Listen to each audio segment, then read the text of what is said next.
नमस्कार, आप देख रहे हैं अपना बिहार। आपके साथ मैं हूं अली मतर। बात सबसे पहले गोपालगंज की करते हैं। गोपालगंज में हुए ट्रिपल मर्डर और फिर विधायक के फुफेरे भाई की हत्या को लेकर बिहार में जमकर सियासत हो रही है। नेता प्रतिपक्ष तेजस्वी यादव ने आरजेडी के सभी विधायकों को पटना बुलाया है। शुक्रवार की सुबह तेजस्वी यादव गोपालगंज के लिए कूच करेंगे।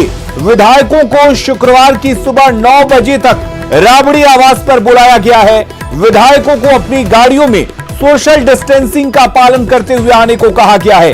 गाड़ियों में कम से कम लोगों की मौजूदगी और सभी विधायकों के लिए मास्क जरूरी है। गोपालगंज ट्रिपल मर्डर मामले में तेजस्वी यादव ने सरकार के खिलाफ मोर्चा खोल रखा है। बुधवार को ही उन्होंने कहा था कि अगर जेडीयू के विधायक पप्पू पांडे की गिरफ्तारी नहीं होती है तो वो गोपालगंज कूच करेंगे। जेडीयू विधायक अमरिंदर पांडे और Pappu Pandey Gopalganj triple murder case के नामजद आरोपी हैं। बावजूद इसके अब तक उनकी गिरफ्तारी नहीं हुई है। और इन सब के बीच तेजस्वी यादव आरजेडी दफ्तर पहुंचे हुए हैं। गोपालगंज कूच करने की तैयारियों का जायजा उन्होंने लिया है। सभी पार्टी विधायकों को तेजस्वी यादव ने पटना बुलाया है। जिस तरीके से बुधवार को प्रेस कॉन्फ्रेंस कर मीडिया के सामने आकर तेजस्वी यादव ने कहा था कि अगर पप्पू पांडे की गिरफ्तारी नहीं होती है तो वो अपने सभी विधायकों के साथ गोपालगंज के लिए मार्च करेंगे। तो इसी बात को देखते हुए तेजस्वी यादव ने अपने सभी विधायकों को कल सुबह 9 बजे पटना बुलाया है, जिसके बाद वो गोपालगंज के लिए मार्च करेंगे। लगातार तेजस्वी यादव पप्पू पांडे की गिरफ्तारी को लेकर सरकार पर दबाव बना रहे हैं। दरअसल गोपालगंज के कुछ हाईकोर्ट विधायक हैं, जेडीयू से विधायक हैं। हमारे साथ अमित सिंह इस खबर पर ज्यादा जानकारी के साथ जुड़े हुए हैं। अमित, तेजस्वी यादव ने पूरी तरह से मोर्चा खोल दिया है, यानी कि यह माना जाए कि तेजस्वी के हाथ एक बड़ा मोर्चा लगा है, एक बड़ी बात लगी है जिसकी वजह से वो सरकार को घेरने की कोशिश में है। बिल्कुल अलीम, तेजस्वी यादव ने एक तरह से ऐलान कर दिया है कि वो कल यानी कल सुबह में तमाम जो उनके विधायक हैं आरजेडी के, उनके साथ वो कूच करेंगे गोपालगंज, क्योंकि उनकी मांग है। लगातार उन्होंने 24 घंटे का अल्टीमेटम भी दिया था सरकार को कि अगर जो आरोपी जेडीयू के विधायक है पप्पू पांडे, अगर उनकी गिरफ्तारी नहीं होती है तो उन्हें आंदोलन करने के लिए तमाम विधायकों के साथ गोपालगंज जाना होगा। इस पर बात करने के लिए खुद एक्सक्लूसिवली न्यूज 18 पर तेजस्वी यादव आप तस्वीरों में देख सकते हैं, और साथ में जगदानंद सिंह, यानी 2 आरजेडी के सबसे मजबूत स्तंभ हम कह सकते हैं। तेजस्वी यादव जी, आपने जो ये फैसला लिया है कि आप कल कूच करेंगे गोपालगंज, आखिर इसकी जरूरत क्यों पड़ी?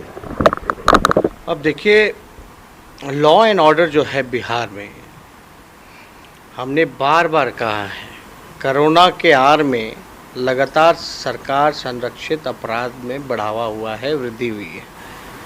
और ये आंकड़ा जो है, कुछ दिन पहले ही हमारे जो हैं कैमूर साइड के जो छात्र राजद के हैं उनकी हत्या हो गई।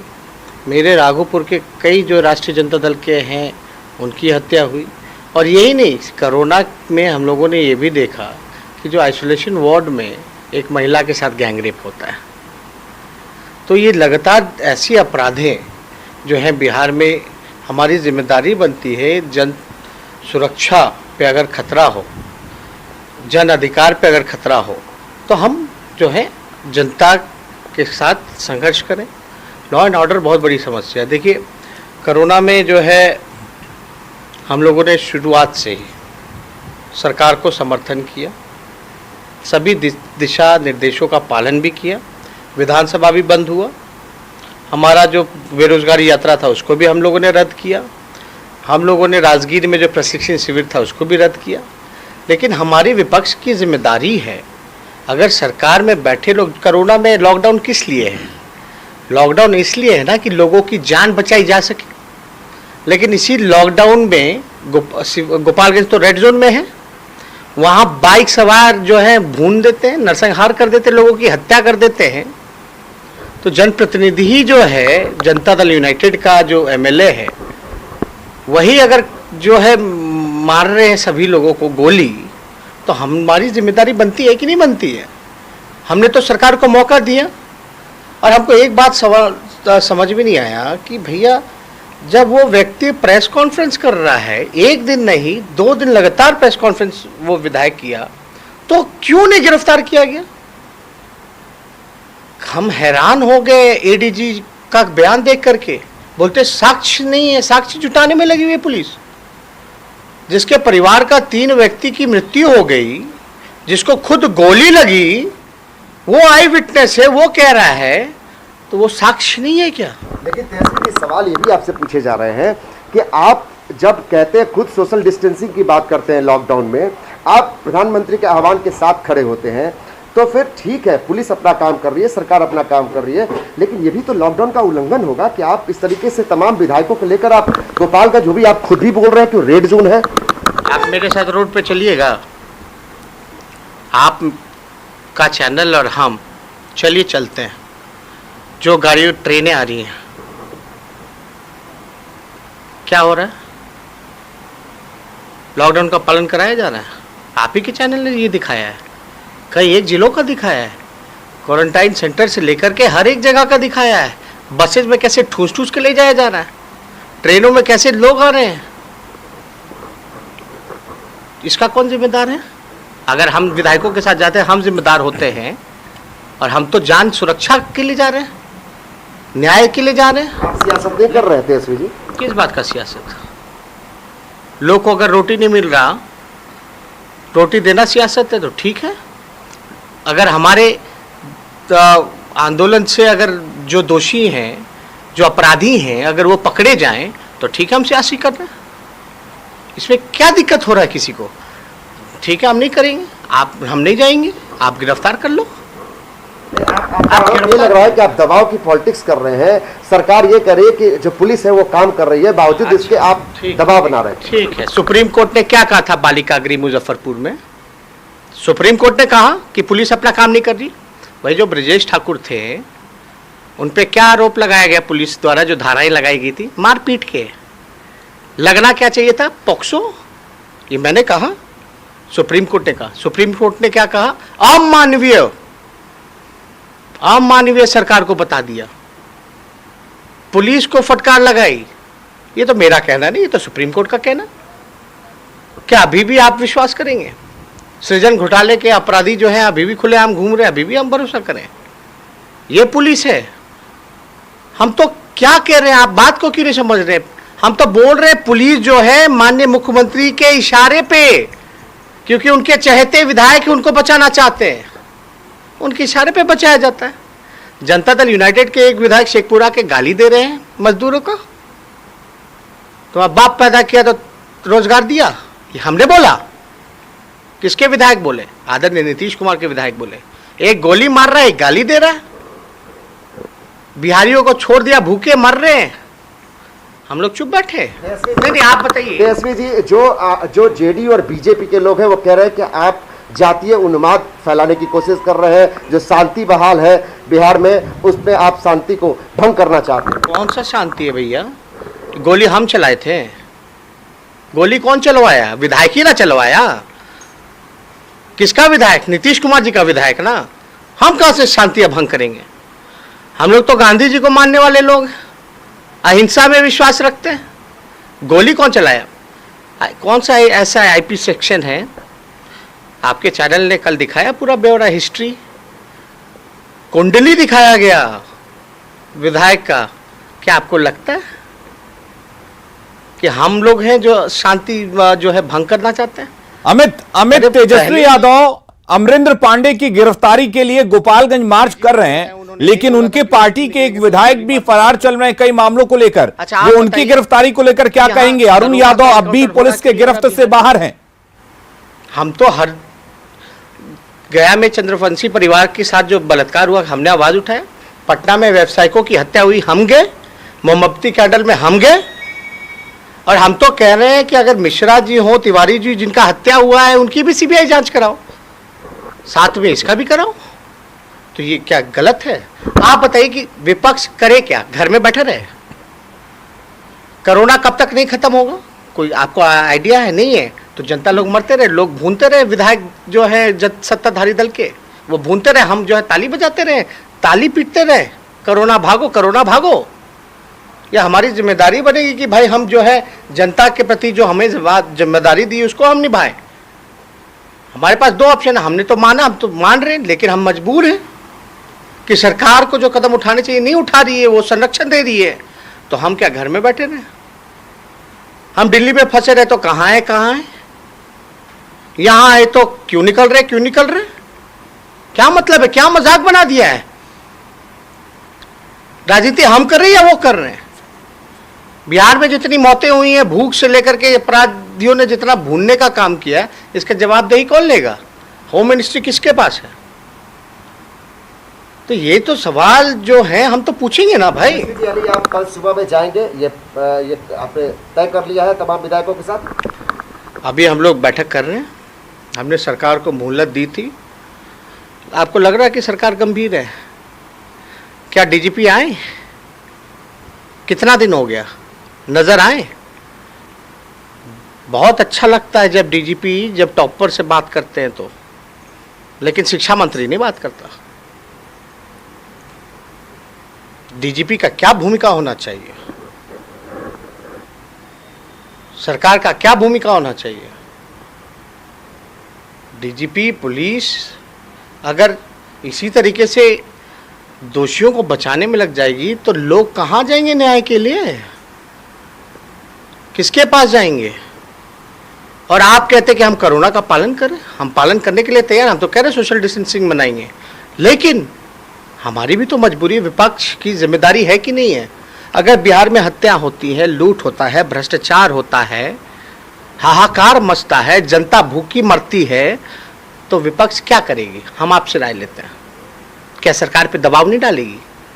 क्या मामले की उजागर नहीं करेगी? अगर हम अपना फर्ज निभाते तो राजनीति हो गया।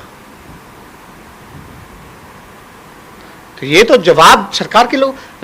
अच्छा बताइए, अगर डीजीपी आए प्रेस कॉन्फ्रेंस करें तो उनसे पूछिए कि प्रेस कॉन्फ्रेंस उसने कैसे किया इतने घटना के इतने दिनों बाद भी, जो विधायक है। अब अगर कहीं भाग गया वो तो इसकी जिम्मेदारी कौन लेगा? भागे या भगा दिया गया?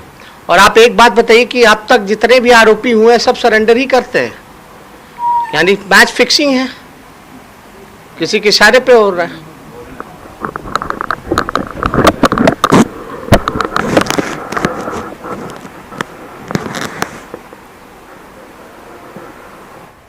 अमित सवाल यह भी है, तेजस्वी यादव लगातार अमरिंदर पांडे की गिरफ्तारी को लेकर सरकार पर दबाव बना रहे हैं, लेकिन उनके पार्टी के विधायक अरुण यादव भी फरार चल रहे हैं, और उनके बारे में क्या कहेंगे तेजस्वी यादव? चलिए, अमित से हमारा संपर्क टूट गया है, हम जुड़ने की कोशिश करेंगे, लेकिन तेजस्वी यादव पूरी तरह से तैयार हैं कि किस तरीके से इस मसले पर सरकार को घेरा जाए और किस तरीके से सरकार पर दबाव बनाया जाए ताकि उनकी पार्टी यानी कि जेडीयू के विधायक की गिरफ्तारी हो सके। वहीं बीजेपी ने, आपको बता दें, गोपालगंज ट्रिपल मर्डर केस में चल रहे सियासी बदलापुर पर पुलिस क्या कुछ कह रही है, जिला मुख्यालय में किस तरह की हलचल है, इसका जायजा लिया संवाददाता मुकेश कुमार ने।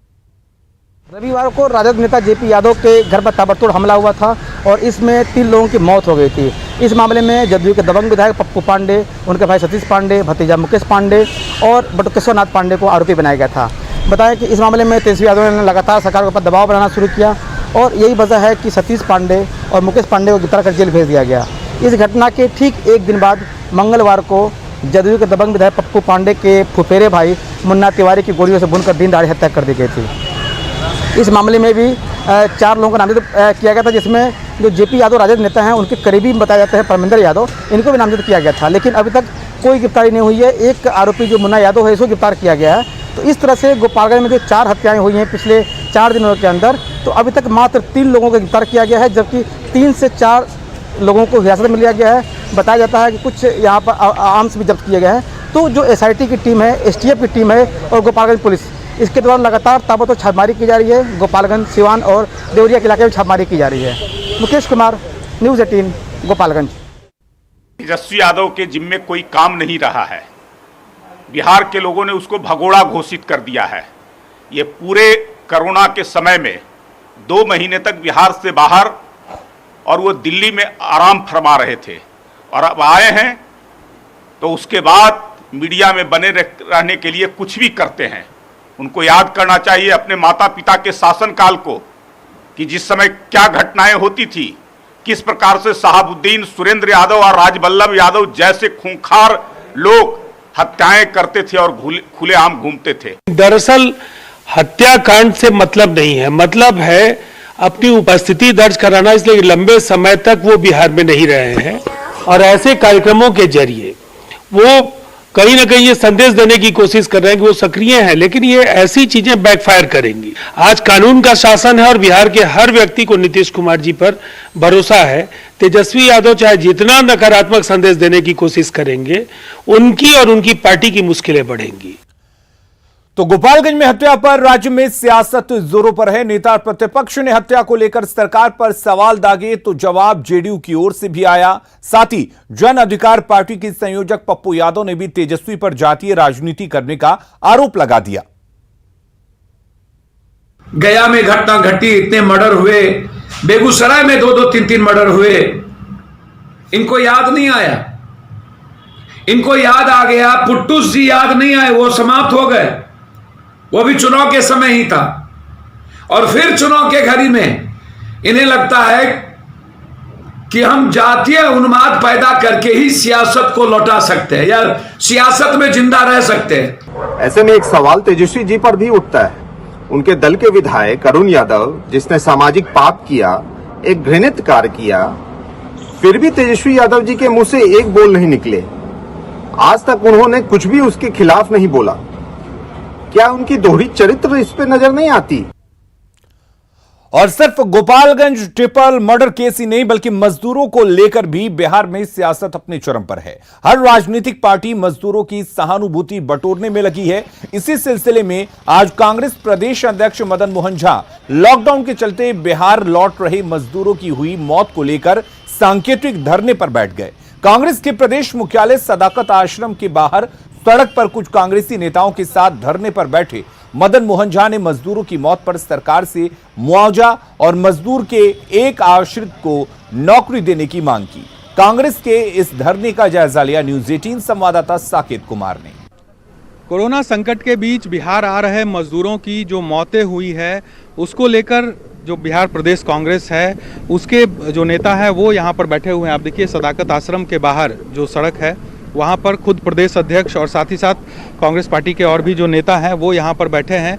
और ये एक कह सकते हैं सांकेतिक प्रदर्शन है कांग्रेस का। और क्या कुछ मुद्दा है, किस लिए ये यहाँ पर बैठे हैं, हम एक बार बात कर लेते हैं। मदन मोहन झा जी हैं प्रदेश अध्यक्ष, हम इन्हीं से बात करते हैं। सर, क्या कुछ मुद्दा है, किस मुद्दे को लेकर आप लोग बैठे हैं? देखिए, कोरोना की जो स्थिति है या महामारी है, हम लोग की यह सोच है, जो कोरोना से जितने लोग का मृत्यु हुआ है बिहार में, उससे ज़्यादा हमारे श्रमिक भाई या अन्य कोई लोग हैं, उनके परिवार के लोग, उनका आने में मृत्यु हुआ है। हम आपदा प्रबंधन के सचिव से उसका लिस्ट मांगे हैं। इन लोगों ने आपदा प्रबंधन विभाग से लिस्ट मांगी है कि जितने भी मजदूरों की मौत हुई है बिहार आने के दौरान, उनकी लिस्ट इन्हें दी जाए ताकि ये भी अपने तरफ से उन मजदूरों को मदद पहुंचाए। तो एक तरह से सरकार के खिलाफ यहाँ पर जो प्रदर्शन है कांग्रेस का, वो चल रहा है। और धीरे धीरे ये पूरा जो मजदूरों का जो ये पूरा मुद्दा है, वो अब राजनीतिक रंग लेने लगा है। कैमरा पर्सन राहुल के साथ साकेत कुमार, न्यूज 18 पटना। गया में अपराधियों के राइफल लहराने का वीडियो वायरल हो रहा है। तस्वीरें चाकंद थाना के कुमारटोली गांव की है। राइफल लहरा रहे अपराधी किसी को जान से मारने की धमकी दे रहे हैं। बताया यह जा रहा है कि जमीन पर कब्जे को लेकर अपराधियों ने दहशत फैलाने के लिए हथियार लहराया। हालांकि बाद में पुलिस ने हथियार लहराने वाले को पकड़ लिया। अभी क्या सर? अभी इसे और किसी राइफल से फायर किया। कोरोना बंदी के दौरान क्वारंटीन सेंटर में तो श्रमिकों को स्वस्थ रखने के लिए योगाभ्यास करते हुए आपने देखा होगा, लेकिन बीच सड़क पर योगाभ्यास कराने के लिए नियमों का उल्लंघन करना शायद नहीं देखा होगा। लेकिन नालंदा जिले के बिहार शरीफ में ऐसा हो रहा है। खुद थानाध्यक्ष नियमों को तोड़ते हुए सड़क पर लोगों को योगाभ्यास करवा रहे हैं और बेवजह लोगों को घरों से बाहर नहीं निकलने की नसीहत भी दे रहे हैं। नहीं चलना है, पैदल चलना है। सब्जी लेने के लिए पैदल, दवा लेने के लिए पैदल और राशन लेने के लिए पैदल। 10 कदम में मोटरसाइकिल नहीं निकलेगी। आज के बाद से ये समझ लीजिए तो कल से फाइन कटना शुरू करेंगे और जेल भेजेंगे। बाहर से मुजफ्फरपुर लौटे लोग सदर अस्पताल में स्क्रीनिंग कराने पहुंच रहे हैं, लेकिन उन्हें घंटों कड़ी धूप में खड़ा रहना पड़ रहा है। साथ ही इस दौरान सोशल डिस्टेंसिंग का भी पालन नहीं किया जा रहा है।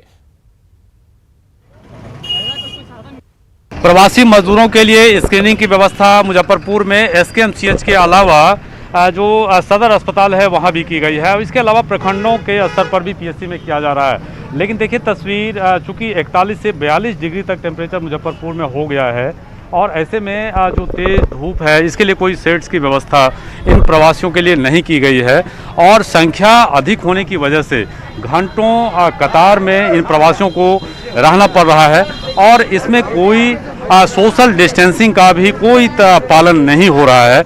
और लोगों को जो प्रवासी हैं जो पहले से 3 से 4 दिन तक यात्रा करके पहुंचे हैं उनको इस प्रकार घंटों लाइन में खड़ा होकर अपनी बारी का इंतजार करना पड़ रहा है। और कई लोग तो ऐसे हैं जो बिना जांच कराए ही वापस चले जा रहे हैं। धूप में परेशान बैठे हुए हैं, कोई मतलब नहीं निकल रहा है और कुछ नहीं है, ना कोई साधन नहीं मिला, कुछ नहीं मिल रहा है। कितने घंटे से हैं? ये 3 घंटे से खड़े हैं। पानी की पानी की भी व्यवस्था नहीं हो रहा है। 3 घंटे से खड़े। कहाँ से आप आए हैं? हम आज यहाँ से कलकत्ता से आ रहे हैं। अपने साधन से आए? अपने साधन से आ रहे हैं। हम लोग आए सिलचर से आए सर, आज उतरे लाइन में लगे हुए हैं। बस कब लाइन में लगे हैं? 11 बजे लगे। चूँकि तेज़ धूप है और इस तरह के कुछ सेट्स की व्यवस्था हो जाए तो ये जो सैकड़ों मजदूर रोजाना इसी तरह सड़कों पर, आप देख रहे हैं ये मुख्य सड़क है सदर अस्पताल रोड, और यहाँ सड़कों पर क्यू में लगे हुए हैं और सोशल डिस्टेंसिंग का भी पालन नहीं हो रहा है। ऐसे में न केवल कोरोना संक्रमण फैलने का खतरा है बल्कि इन प्रवासी मजदूरों को तकलीफ का भी सामना करना पड़ रहा है। कैमरामैन संजीव के साथ प्रवीण ठाकुर, न्यूज़ 18 मुजफ्फरपुर।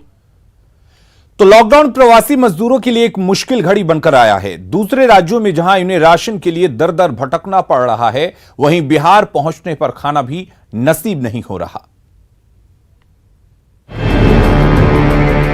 बिहार में प्रवासी मजदूरों की बदहाली के किस्से हर रोज नए नए रूप में सामने आ रहे हैं। ऐसे ही कुछ मजदूर हैं जो लुधियाना से, ट्रेन से, बस से और फिर पैदल चलकर पूर्णिया पहुंचे हैं।